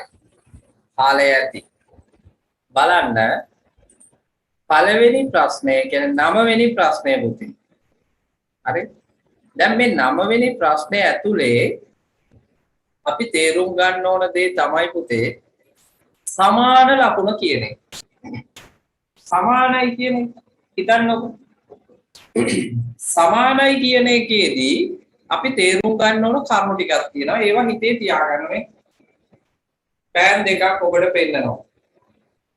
ඔබට හිතෙන්නේ මේ පෑන් දෙක සමානද? දැන් ඔබට බැලු බැලමට සමානයි කියලා කියන්න හිතෙන්නේ නැහනේ. හැබැයි මෙහෙම මම මේක කරකුවොත් පොඩ්ඩක් ඔන්න දැන් නම් එකම જાතිය වගේ සර් මේක සමානයි වගේ එම කියලා අපිට හිතන්න පුළුවන්. අලුතෙන්ම ගත්ත පෑන් දෙකක්නේ. එහෙම නම් ඉතින් තිත්තක් සමානයි කියලා අපිට කියන්න පුළුවන්. හැබැයි මේකේ මම මෙහෙම ක්ලිප් එක අයින් කරොත් දැන් සමාන නැහැ. එතකොට මේක අසමානයි. එතකොට සමානයි කිව්වහම පුතේ සර්ව සමයි. ඒක වෙනස් වෙන්න බෑ. එහෙනම් මේ අපිට දීලා තියෙන ප්‍රශ්නය ඇතුලේ දෙපැත්ත සමානයි. දෙපැත්ත සමාන නම් මේ දෙපැත්තේ කරන කිසියම් ගණිත කර්ම දෙකක්නේ හරි එකක් හරි මොකක් හරි කරන ගණිත කර්මයෙන් මොනවා කරලා හරි ලැබෙන ප්‍රතිඵලය සමාන වෙන්න ඕන. දැන් හිතන්න 450 තියෙනවා 3 තියෙනවා. 50 තියෙනවා 3 තියෙනවා. හොඳට කල්පනා කරලා බලන්න. 450 3ෙන් ගුණ කරොත් අනිවාර්යයෙන්ම 50 3ෙන් ගුණ කරොත් සමාන නෑ. එහෙනම් එකම ගණිත කර්මය නෙමෙයි එන්න ඕන. ඒකත් හොඳට හිතන්න ඕනේ. ටික ටික අපි මේකට මම මේ උත්තරේට යන හැටි ඔබට කියන්න. දැන් සමහර දරුවෝ ඉන්නවා මම දන්නවා ටක් කරලා මේක දැක ගමන් උත්තරේ කියනවා. ඒගොල්ලෝ එහෙම උත්තරේ කියන්නේ ඒකේ යාළගේ අත්දැකීම් එක්ක. හරි? එතකොට ඉස්සල්ලාම බලන්න පුතේ. දැන් මෙයා ලොකු ඉලක්කම. එහෙමනම් මෙතෙන්න එන්න ඕන මොකක්ද? බෙදීම වගේ එකක් තමයි අපිට හිතලා බලන්න වෙන්නේ ඉස්සල්ලා. නේ? ඔන්න මේක 3ෙන් බෙදනවා මම. මේක 3ෙන් බෙදුවොත් කීය දෙන්නේ? මේක 3ෙන් බෙදුවොත් ඔන්න බලන්න මම පැත්තකින් බෙදනවා. අනිත් එකත් මම ලියාගෙන ඉන්නම්කො. 50යි 3යි කොහොමද තියෙන්නේ? දැන් ඔන්න මම හිතුව විදියයි මම මේ කියන්නේ. හොඳේ. මේක ලොකු එකක් නිසා මම හිතනවා මේක බෙදලා මොකක් හරි වෙයි කියලා. ලොකු නිසා මම හිතුවා. එතකොට 450 3ෙන් බෙදුවා. හතරට එකයි. 3 වරක් එක 3යි. 4න් 3ක් එකයි. 5 ගේනවනේ. එතකොට 15යි. 15ට 3 ඒවා 5යි. 5 වරක් 3 15යි. ඉතුරු නෑ. බිංදුව ගේනවා. මේකටත් 3 ඒවා නෑ. එහෙනම් මේ පැත්තේ 150යි. ඔන්න දැන් මේ පැත්තේ 150යි කියලා දැනගත්ත ගමන්ම මෙතන උත්තරේ මොකක්ද කියලා අපිට නිකම්ම පේනවා. දැන් මම මේ කිව්වේ මට හිතුණු විදිහ. දැන් තව දරුවෙකුට මේකේ වෙනත් උපක්‍රම තියෙනවා. ඒ වගේම තමයි ලොකු පන්ති වලට ගියපුවාම මේකට සමීකරණ භාවිතයෙන් හදන තව ක්‍රම තියෙනවා. හැබැයි උදාහරණට ඒව කිව්වට තේරෙන්නේ නැහැ. ඒ නිසා දැනට හිතන්න මේක ලොකු එකක් ආවොත් බොහෝ දුරට බෙදීමක් තමයි එතෙන් එන්න ඕන. දැන් ඔබට මේකේ උත්තර දෙනවා. හරිද? විභාගයේ ඇතුලේ ඔබට මෙහෙම දෙනවා. පළවෙනි උත්තරය බෙදීම එකතු කිරීම. දෙවෙනි උත්තරය ගුණ කිරීම බෙදීම. තුන්වෙනි උත්තරය බෙදීම ගුණ කිරීම. ඔන්නෝම ප්‍රශ්න පටලලා දෙනවා ඔබට උත්තර. හැබැයි ඔබ උත්තර දිහා බලන්නේ නැතුව ගාන හැදුවා නම් ටග් ගාලා උත්තරේ මොකක්ද කියලා ඉඳ ගන්න පුළුවන්. දැන් අපේ දරුවෝ වරද්දා ගන්න එක තැනක් තමයි උත්තර තුන දිහා බලාගෙන මේක හරියටි මේක හරියටි මේක හරියටි කියලා ඒක ඇඩ් කරන්න යනවා. එහෙම නෙමෙයි. ඔබේ දැනුම ඔබ විශ්වාසයෙන් කරන්න. ඔබට පුළුවන් කියන විශ්වාසයෙන් ඔබේ වැඩේ පටන් ගන්න. ඔබ කරලා බලන්න. ඊට පස්සේ ඔබ උත්තරේ තෝරන්න. ඒකයි මම ඔතෙන්න උත්තර දැම්මෙත් නැත්තේ. ඉස්සෙල්ලා ළමයි ලව්ව කරවමු. හැබැයි ඔබට ඒ උත්තර දාපු ඔන්ලයින් පේපර් එක දෙනවා. හරි? රයිට්. ඊළඟ ප්‍රශ්නෙට යමු බලන්න. ඔන්න දැන් එතකොට මේකත් එක රටාවක්. හොඳේ. ගණිත කර්ම පිළිටන විදිහ ගැන විභාගෙට ඔබෙන් අහනවා. එතකොට එයා අහන්නේ මේ වගේ මොනවා හරි පටලලා. ඒතකොට ඒකට ඔබ නිවැරදි පිළිතුරු ගලප ගන්න හරියට බුද්ධිමත්ව කල්පනා කරලා සූදානම් වෙන්න වෙනවා. ඊළඟ ප්‍රශ්නෙත් මම කරන්න කිව්වනේ. right ඝන වස්තු නැත්නම් ඝනක සම්බන්ධයෙන් මෙහෙම ප්‍රශ්නයක් එනවා උදේ. මේ ප්‍රශ්නේ ඇතුලේ අර සම්මත ගණකවල පිහිටීම් විවිධ පිහිටීම් තියෙනවා. තිබිය යුතු ක්‍රමයක් තියෙනවා සම්මත ගණකයක. නමුත් අපිට වෙනස් විදියට දෙන්න පුළුවන්. එතකොට මේ වගේ එකක් වෙලාවේදී අපි කරන්නේ මේ ගණක තුනේ තියෙන විස්තර ලියනවා. මේ 4 3 2. මොන පළවෙනි ගණකේ එමයයි තියෙන්නේ. දෙවෙනි ගණකේ තියෙන ඉලක්කම් ටික මම ලියනවා. 3 5 2. තුන්වෙනි ගණකේ තියෙන ඉලක්කම් ටික ලියා ගන්නවා. 2 5 6. දැන් මොකද කරන්න ඕන? දැන් පුතේ සමානේව යා කරනවා. මේ දෙන්න සමානයි මේ දෙන්න සමානයි. එහෙනම් 4ට අනිත් පැත්තේ තියෙන්න ඕන 5. එහෙනම් ඔන්න එකක් හොයාගත්තා. 4 පිටිපස්සේ තියෙන්නේ 5. ඔය දීලා තියෙන ගණකවල හොඳේ. ඊළඟට මෙතනත් යා කරන්න පුළුවන් සමානේව යා කරනවා. යා කරාට පස්සේ ඉතුරු වෙන්නේ මේ දෙක. එහෙමනම් 3 අනිත් පැත්තේ තියෙන්න ඕන 6. 3 අනිත් පැත්තේ තියෙන්න ඕන 6. එහෙමනම් 2 අනිත් පැත්තේ තියෙන්න ඕන 1. ඔන්න ගණකවල අනිත් පැත්තේ තියෙන්න ඕන ඒවා සම්පූර්ණයෙන්ම අපි හොයාගත්තා. දැන් අපෙන් අහන්නේ මොකද්ද? 6 වෙනි 6 අනිත් පැත්තේ තියෙන්න ඕන මොකද්ද කියලානේ? 6 ඉලක්කමට ප්‍රතිවිරුද්ධ පැත්තේ ඇති ඉලක්කම. එහෙනම් 6ට ප්‍රතිවිරුද්ධ මොකක්ද? 3. 6ට ප්‍රතිවිරුද්ධ පැත්තේ තියෙන්න ඕන 3. දැන් මේ වගේ නොයෙක් දැන් මම ඊළඟ දවසේ කියලා දෙනවා තව මේකටම අදාළ වෙනස් රටා තියෙනවා. මේක ක්‍රමයක්. right? මෙන්න 11 වෙනි ප්‍රශ්නේ බලමු. 11 සහ 12 ඔබට දැන් තනියෙන් කරන්න පුළුවන්. 11 සහ 12 කියන ප්‍රශ්න දෙකම දැන් ඔබ තනියෙන් කරන්න බලන්න. මම දෙන්න විනාඩි 2ක්. විනාඩි 2ක් දෙන්න.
හරි. මම හිතනවා කාලය ඇති කියලා.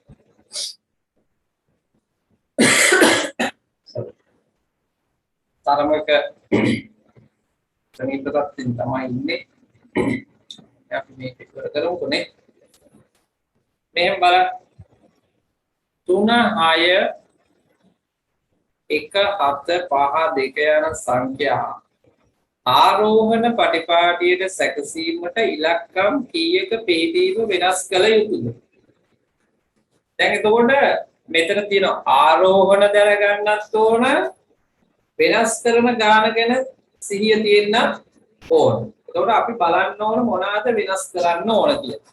එතකොට මේ බලන්න 3 6 1 7 5 2 දැන් මේ ටික පුතේ ආරෝහණ වෙන්න නම් දැන් අපි දන්නවනේ මේක දැන් ඉලක්කම් තියෙනවනේ දැන් ඕන දරුවෙකුට මේකේ තියෙන ඉලක්කම් ටික ආරෝහණ විදියට ලියන්න කිව්වොත් මොකද්ද 1 2 3 4 නෑ 5 6 7 ඔකනේ ආරෝහණ දැන් මේ ටික මෙහෙම කරගන්න කීයක් වෙනස් කරන්න ඕනද අන්න ඒකනේ බලන්න ඕනේ මේ බලන්න එතකොට මෙතන තිබ්බ කෙනා මෙතෙන්ද ගිහිල්ලා. එතකොට මෙයා වුණ වෙනස් වෙනවා. මෙතන තිබ්බ කෙනා මෙතෙන් ඇවිල්ලා. උඩ දෙකක් වෙනස් වෙනවා. මෙතන තිබ්බ කෙනා මෙහෙට ගිහිල්ලා එහෙනම් මෙයාත් වෙනස් වෙලා. මෙතන තිබ්බ කෙනා මෙහෙට ඇවිල්ලා. එහෙනම් මෙයාත් වෙනස් වෙලා. ඔන්න දැන් වෙනස් වෙච්ච ඒවා ගොඩයි. ඊළඟට බලන්න මෙතන කෙනා මොකද වෙලා තියෙන්නේ? මෙතන කෙනත් මෙයා පස්සට යන්නේ නැහැ. මෙයාත් වෙනස් වෙලා මෙතන කෙනත් වෙනසක් වෙනවා. එතකොට කීයක් වෙනස් කරන්න ඕනද මේ වැඩේ කරන්න? කීයක් වෙනස් කරන්න ඕනද බලන්න. කීයද? 1 2 3 4 5 6ක් තියෙනවා. මුළු 6ම වෙනස් කරන්න වෙනවා. මේක නැත්තම් අපිට ආරෝහණ පටිපාටියට හදන්න බැරි වෙනවා. එතකොට මම මේක ඉස්සලා ආරෝහණ දාලා බලනවා. හරිද? දාලා බලලා තමයි මේ ගැන කල්පනා කරන්නේ. එතකොට වෙනස් වෙන්න ඕන කොහොමද? වෙනස් කරන්නේ කොහොමද? මේ ඔක්කොම ගැන හිතන්න ඕන. දැන් මේවා පුතේ මේ කියන්නේ එන ලොකු අමාරු හිතා ගන්න බැරි එහෙම ගැටලු නෙමෙයිනේ මේවා. නේද? මේ හිතා ගන්න බැරි දැවැන්ත එහෙම ගැටලු නෙමෙයි. හැබැයි එක වචනේ මුළු උත්තරේම වරදින්න පුළුවන්. ඒක නිසා හැම දරුවෙක්ම හොඳට කියවන්න. ඒ වගේම හොඳට මේක කරලා බලන්න. මේකට අත්දැකීම තමයි වැදගත් වෙන්නේ. දැන් පුතාලට මේක දැන් සමහර දරුවන්ට මේ කියන එක හරියට තේරෙන්නේ නැහැ. මොකක්ද ඒකෝර කරන්න ඕන? පොළ කෑලි 4ක් 5ක් ගන්න. දැන් ඒකට විභාගෙට කරන්න නෙමෙයි මේ කියන්නේ. හොඳ. ගෙදර ඉඳන් ඔබ නිකන් මෙහෙම තියලා වෙනස් කරලා බලන්න. එතකොට ඔබට එනවා නියමෙට මේක ඔළුවට යනවා. නේ? නියමෙට ඔළුවට දැන් ඔයාලට මෙහෙම කියනවා. පුතේ ගින්දර අල්ලන්න එපා අත පිච්චෙනවා. ඔයාලා කවදාවත් ගින්දර අල්ලපු නැති දරුවෝ නම් ඔයාලට මම කියනවා හරි පුතේ ගින්දර ඇල්ලුවොත් අත පිච්චෙනවා. හැමෝම මොකද කියන්නේ? හයි සර් ගින්දර ඇල්ලුවොත් අත පිච්චෙනවා. ඔන්න කියාගෙන ඉන්නවා. හැබැයි අර ජෝගොඩත් නිකන් අපිට ලස්සන ගිනි දැල්ලක් බලන්න පුළුවන් අවස්ථා තියෙනවා. ලස්සන ගිනි දැල්ලක් දැක්ක ගමන් සමහර විට ළමයි අල්ලන්නේ යනවා. හැබැයි ඕක අල්ලලා තිබ්බ ළමෙක් ඉන්නවා නම් කවදාවත් ගිනි දැල්ල අල්ලන්න යන්නේ නැහැ නේ. රස්නේ වැඩිච්ච ළමෙක් ඉන්නවා නම් ඒක තමයි අත්දැකීම කියන්නේ පුතේ. ඒක අපි දන්නවා ළඟට යනකොට අතට රස්නේ එනවා. එහෙනම් මේක කරන්න හොඳ නැහැ. ඒක අපේ හිතේ තියෙනවා හදවතේ තියෙනවා නේ. ඔලේ තැම්පත් වෙලා තියෙනවා. ඒ වගේ ඔබටත් පුළුවන් මේවා කරලා බලන්න. ඉලක්කම් ටිකක් තියන්න ආරෝහණ හදන්න මොකද වෙන්න ඕන කියලා බලන්න. අය කවුරුවත් මේකට සර්ලා ඕනේ නැහැ. කවුරුවත් බලාගෙන ඉන්න ඕනේ නැහැ. අම්මා තාත්තා බලන් ඉන්න ඕනේ නැහැ. ඔබට මේක කරන්න පුළුවන් දේවල්. ඒක නිසා හැම දරුවෙක්ම මේ දැන් කියන දේවල් එක්ක ඔබ වැඩ කරොත් මම හිතනවා ඔබට අහුවෙන්න ප්‍රශ්න දාන්න කාටවත් බෑ. ඔබට වරදින්න ප්‍රශ්න දාන්න කාටවත් බෑ. ඔබ තනියෙන් හිතන දරුවෙක් නම්. හරි අපි ඉස්සරහට යමු ඊළඟ ප්‍රශ්නේදී කියන්නේ මොකද්ද බලමු. ඔන්න ඒ අතරේ මට මැසේජ් දානවා සර් අපි නම් ගිනි ඇල්ලුවා ගිනි කෑවා ගිනි පෑගුවා ඔව් ඉතින් එහෙම ළමයි ඉන්නවා ඉන්නේ යාර පෙරහැරේම ගිනි කනවා ඉතින් තියනවා නේද හැබැයි ඒ වගේ ටෙක්නික් තියෙනවා හොඳේ ඒ වගේ තාක්ෂණික ප්‍රයෝග තියෙනවා ඒ වගේම උපක්‍රම තියෙනවා ඒ වැඩි හිටියෝ කරන්නේ තාම මේ පොඩි හිටියෝ ඒ වගේ වැඩ කරන්න යන්න එපා හොඳේ හරි 12 වෙනි ප්‍රශ්නය මේක නම් අර මුලින් කතා කරා වගේ අගෝස්තු මාසයේ දෙවෙනි දා බදාදා දිනේ එම මාසයේ අවසන් දිනේ කවදා එතකොට මේ බදාදා අඟහරුවාදා පළවෙනිද දෙවෙනිදා බදාදා අගෝස්තු මාසයේ තොර අගෝස්තු මාසයේ නම් අපි දන්නවා දින කීයක් තියෙනවද 31. එතකොට දැන් අපි ඉස්සෙල්ලා ඉගෙන ගත්තා මෙයාට 7ක් එකතු වුණාම 8 වෙනිද තමයි ආය අඟහරුවා. එයාට 7ක් එකතු වුණාම 15 වෙනිදා. එයාට 7ක් එකතු වුණාම 23 වෙනිදා. එයාට 7ක් එකතු වුණාම 29 වෙනිදා තමයි අඟහරුවාද. හැබැයි මේක තව ක්‍රම තියෙනවා. මම උගන්වපු එක භාවිතා කරලා ඔබට පෙන්නන්න යන්නේ. එතකොට මේක වෙනස් වෙන්නේ නැහැ නේ මේ දින ටික. මේ පළවෙනිදා ඉඳන් බලපුවාම මේක වෙනස් වෙන්නේ නැහැ. දෙවෙනිදා ඉඳන් බැලුවොත් තව දිනයක් එකතු වෙන එකයි වෙන්නේ. හරි? තව දිනයක් එකතු වෙන එකයි වෙන්නේ. එතකොට මේ මෙයා 9, මෙයා 10, මෙයා 23, මෙයා 30. හැබැයි අපෙන් අහන ප්‍රශ්නේ මොකද්ද බලන්න. අපෙන් අහන්නේ අවසන් දිනේ කවදා? එතකොට අවසන් දිනේ කියන්නේ 31 නේ. 31 කවද්ද වෙන්න ඕනේ නම් මේ 31 බ්‍රහස්පතින්දා. නේ? බ්‍රහස්පතින්දා තමයි එහෙනම් අගෝස්තු මාසේ මේ විදියට ආවොත් 31 වෙන්න ඕනේ. හරිද ක්‍රිෂල් උත්තරේ? මට ක්‍රිෂල් පේන නිසා මම අහන්නේ. ගෙහාන් හරිද උත්තරේ?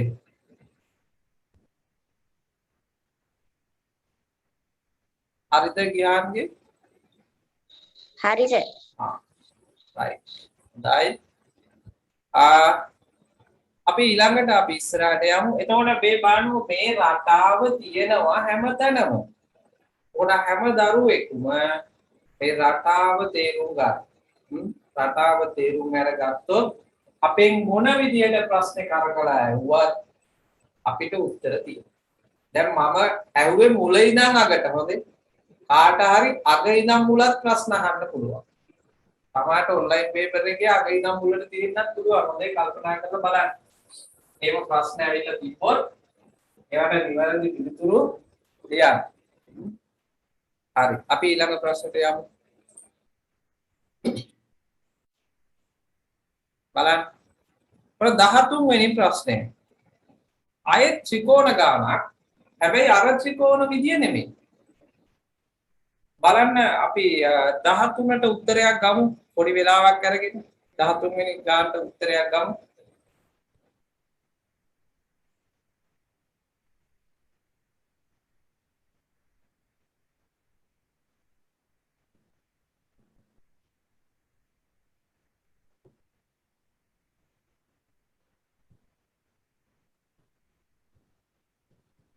වෙනි ගාන බලන්න හොඳට කල්පනා කරන්න. දැන් මේකේ පුතේ මේකත් වෙනස් සංඛ්‍යා මේ ත්‍රිකෝණ රටාවක්. ත්‍රිකෝණ ගාන තුන වෙනම රටාවක්.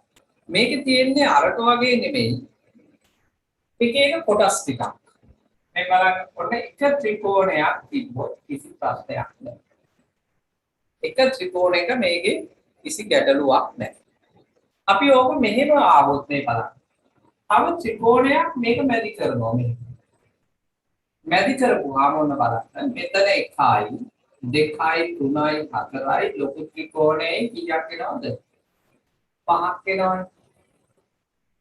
නේද? 5ක් එනවා.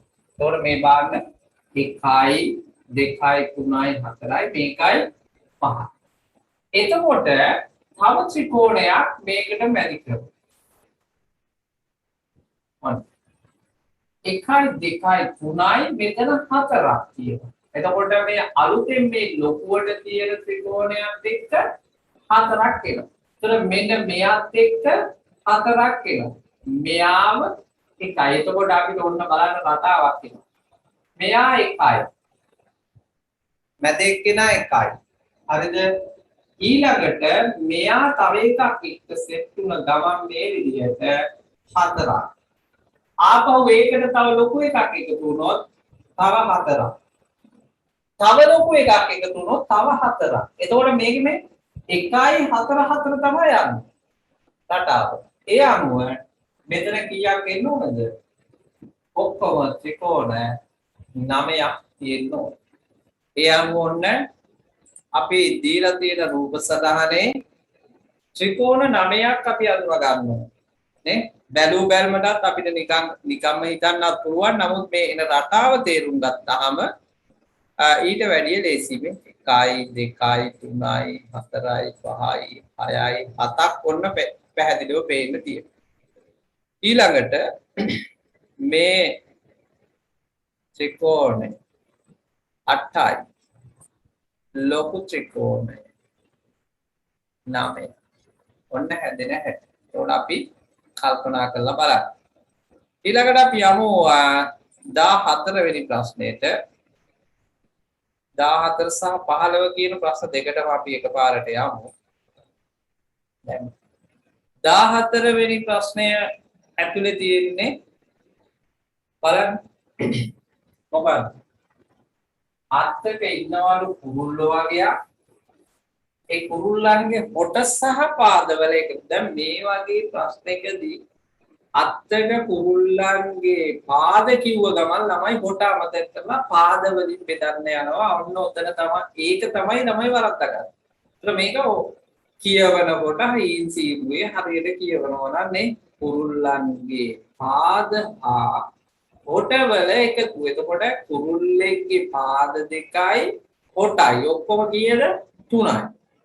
එකතුව 51. අත්තේ සිටින කුරුල්ලන් ගන්න කොහොමද?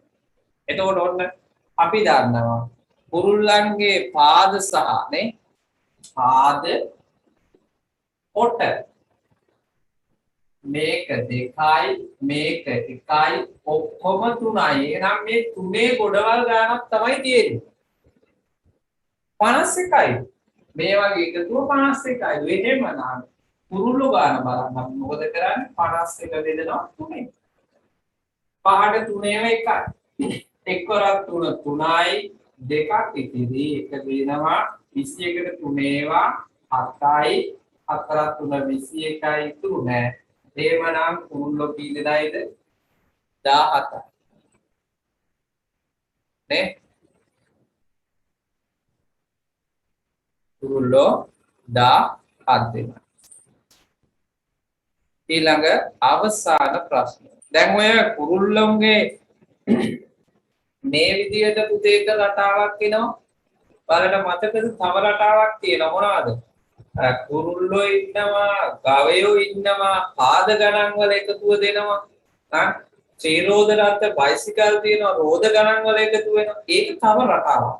අපි තව දවසක අපි ඒ රටාව ගැන කතා කරමු. දැන් මෙතන කතා කරන්නේ එකම જાතියේ තියෙන අර කොටස් කීපයක් එකතු කරලා පාද කොට. නේ? ඒ වගේ ඔන්න දැන් මේකට දැන් සතෙක් දාලා කන් දෙකක් ගැන කතා කරන්න පුළුවන් මේ වගේ. ඒතකොට ඔබ නිවැරදිව දැන් සතාගේ නම කිව්වහම ඒකත් දැනගෙන ඉන්න ඕන. නේ? අන්නේ එතකොට මේකේ ගොඩාක් දේවල් එකට එකතු කරලා තමයි පුතේ ගණිත ඥානයත් ඒකට ඔබලා ඔය හැම එකක්ම එකට ඔබලා තමයි නිකන් අච්චාරුව වගේ හදලා තියෙන්නේ. රයිට් ඔන්න සංඛ්‍යා රටා ආශ්‍රිතව තව ගානක් ඔබට 15 වෙනි ගානක් විදිහට මම ඉදිරිපත් කරලා තියෙනවා. බලන්න මේ සංඛ්‍යා රටා ආශ්‍රිතව කොහොමද මේක හැදිලා තියෙන්නේ කියන එක. බලන්නකෝ මේ කියන රටාව මේ කියන එක රූපයක් ඇතුලේ මොනවද තියෙන්නේ කියලා හොඳට බලන්න. 3යි 5යි 4යි 35යි කැමති විදියට හිතන්න පුළුවන්. ඔන්න දැන් මම මෙහෙම හිතුවොත් 3යි 4යි එකතු වුණාම 7යි 4 5 35යි. එහෙම නැත්නම් ළමයිකට හිතන්න පුළුවන් 35 5න් බෙදපුවාම අර දෙකේ එකතු වෙන්න ඕන. ඒත් වෙනවනේ. ඊළඟට බලන්න 5යි 1යි 6යි. 6 වරක් 6 36යි. එතකොට මෙන්න මේ දෙන්නගේ එකතුව මම හදලා තියෙන විදිය බලන්න මගේ රටාව. 3යි 4යි එකතු කරලා 3යි 4යි එකතු කරලා ඒක ගුණ කරා 5න්. එතකොට තමයි මට 35 ආවේ. දැන් මේ විදියට දෙවෙනි එකෙත් බලමු අපි. කොහොමද කරේ? 5යි 1යි එකතු කරා ඒක ගුණ කරා 6න්. හරිද බලන්න 6 වරක් 6 36යි. එහෙමනම් ඔන්න අවසාන එකෙත් ඒ විදියටම ඇති කියලා හිතනවා අපි. මොකද්ද? 3යි 5යි එකතු කරනවා. ඒක ගුණ කරනවා අපි 7න්. ගුණ කරපුවාම කීයද උත්තරේ? 3යි 5යි කීයද? 8යි. 8 වරක් 7 56යි. ඔන්න උත්තරේ එනවා 56යි. දැන් මේක මේ හිතපු විදියට නැතුව අනිත් පැත්තට හිතන දරුවෝත් ඉන්නවා. බලන්නකො 35 5න් බෙදපුවාම මේ දෙකේ එකතු වෙනවා. 36 6න් බෙදපුවාම මේ දෙකේ එකතු වෙනවා. එහෙමනම් මෙතන එන උත්තරය 7න් බෙදපුවාම මේ දෙකේ එකතු වෙන්න ඕන කියලා ඔන්න දරුවන්ට එහෙම හිතන්න පුළුවන්. හරි? ඒ අනුව ඔන්න උත්තර ගලප ගන්න පුළුවන් හැම දරුවෙකුට. එතකොට ඔන්න අද මේ ප්‍රශ්න 15ක් එක පත්‍රයේ එන්න ඕන ප්‍රශ්න 15ක් ගැනයි කතා කරන්නේ. හැබැයි තව රටා මේකේ තියෙනවා. දැන් ඔය හැම ප්‍රශ්නයකටම ලකුණු දෙක ගානේ දාලා තමන්ගේ ලකුණු කීයද කියලා හදාගන්න. හැම ප්‍රශ්නයකටම ලකුණු දෙක ගානේ දාගන්න. ඊළඟට මේ ප්‍රශ්න 15ත් එක්ක ඔබත් එක්ක සාකච්ඡා කරමු කරුණු මම හිතනවා ඔබට අවශ්‍ය කරුණු ලියා ගන්න ඇති කියලා නේ. හැබැයි චූටි දරුවෝ එහෙම කීප දෙනෙක් මම බැලුවා බලනකොට මම දැක්කා හොඳ දෙයක්. කීප දෙනෙක් දරුවෝ මේ අදාළ කරුණු ලියා ගන්නවා. මම ඔය ප්‍රශ්න පත්‍රයේ ඉඳ තියලා තියෙන්නේ කරුණු ටික ලියා ගන්න. නැවත ඔබ ඔය ප්‍රශ්න පත්‍රයේ බලද්දි අද පාඩමේ උගන්වපු හැම එකක්ම මතක් වෙන්න ඕන. හරිද? ඒක නිසා හැම දරුවෙක්ම මේ කරුණු ලියා ගන්න. ඔබ කොච්චර හොඳට ඉගෙන ගත්තද කියලා බලන්න ඔන්ලයින් පේපර් එකේ ඔබේ ප්‍රශ්න ඔබ හරියට ලියන්න උත්තර. ඔබට කොච්චර හොඳට තේරුණාද? ඔබ කොච්චර හොඳට ඒ ගැන වැඩ කරාද? නේ? ඔබේ අවබෝධය කොච්චරද කියලා බලන්න ඔබ ඔන්ලයින් පේපර් එක නිවැරදිව කාලයට ලියන්න. හරි?